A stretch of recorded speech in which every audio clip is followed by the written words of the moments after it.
that's been in the industry that has been trying to take care of the Black blight in home ownership. We're talking about communities, man. You got to look at our African-American communities all over Houston. Acres Home is just an example, but 3rd Ward, 5th Ward, South Acres, all these communities, at one time in the 60s and 70s, man, they had almost close to 70% of the individuals staying there owned their property. Yeah. You see what I'm saying?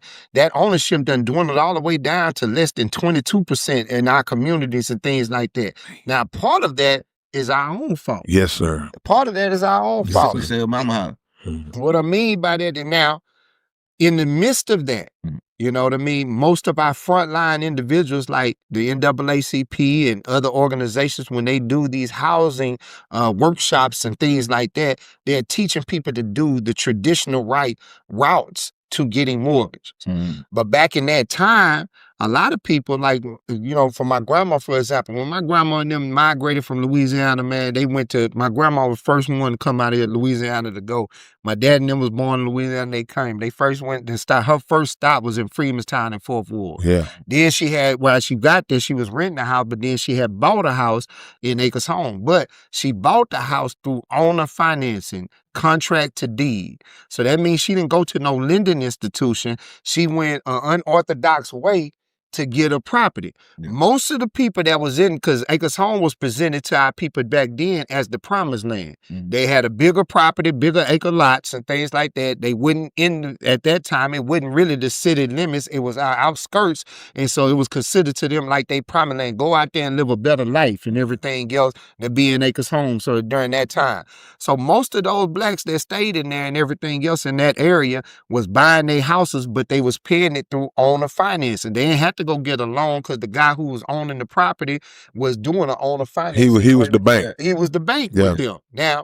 Now we got away from that, teaching people how to utilize his mortgages, which is good, and doing it, but we forgot to teach those non-traditional routes, shying away from it because they call that more predatory. And there's been a lot of predatory stuff where some of our people were taken advantage of, where they was doing contracted deeds and really couldn't afford it, and all the money that they was paying and they got taught. But so many people did benefit from these things. And so when you merge that more traditional understanding to a non-traditional understanding, and you make it like a good gel and a good synergy, man, it ain't nothing but a benefit. So what we was teaching at the Duplex Flex Conference, how to utilize duplexes to lower your game. Look at your house. You can look at your house as an asset, but you can also look at your house as a liability. That type of game ain't gonna be taught at a regular homeowner seminar. You know what I mean? But when you combine the both, you're gonna need 6 weeks. That's it. So that's what we doing now.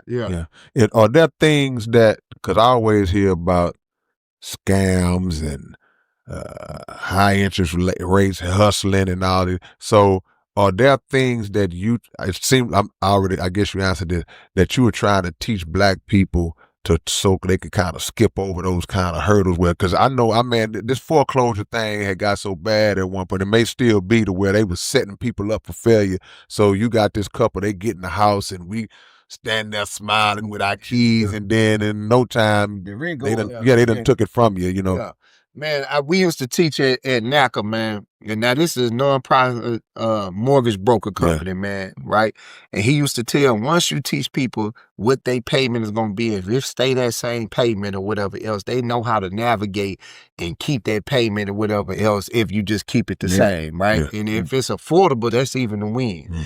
But let me share this to you. The same scenario that I told you about my partner, Franklin, right? Reno had went over there and he bought those properties and everything that we identified. You know who owned those properties? Mr. Martin over here. He was the one who have all these big yellow signs over there. The biggest landowners in Houston, Texas is Mr. Martin and Mr. Furman. They call them slum landlords. They was chasing, they called nigger pennies. Right. They would shine in their turn. So I got a private money lender that talks about them, how they came up. Like, why you dealing with, it was almost like when you watch Harlem, that time, that movie, is it Hoodlum or Harlem with Morris Fishburne or whatever? Yeah, it's Hoodlum. Yeah. Hoodlum, whatever. And then he was talking about why they over there chasing them nigger pennies and stuff. So these guys will go out there and do these owner financing deals. Now, a lot of time, if they set up and structure something, they give you an opportunity to get a house. They don't look at your credit or nothing like that. People will call that, man, that's predatory. Right. That's it. But Franklin, the way he looked at it, he had a plan. The dude charged them a high-ass interest rate to get those properties. Man, it's your big brother K Reno. Look, man, the Underground Dialogue website is back in function. We back in motion, man. If y'all want Underground Dialogue podcast merch, whatever you need, go to undergrounddialogue.com and check us out. And always make sure that every Wednesday night, y'all are checking out the Underground Dialogue podcast right on YouTube, 9 p.m. Central Time. Yeah!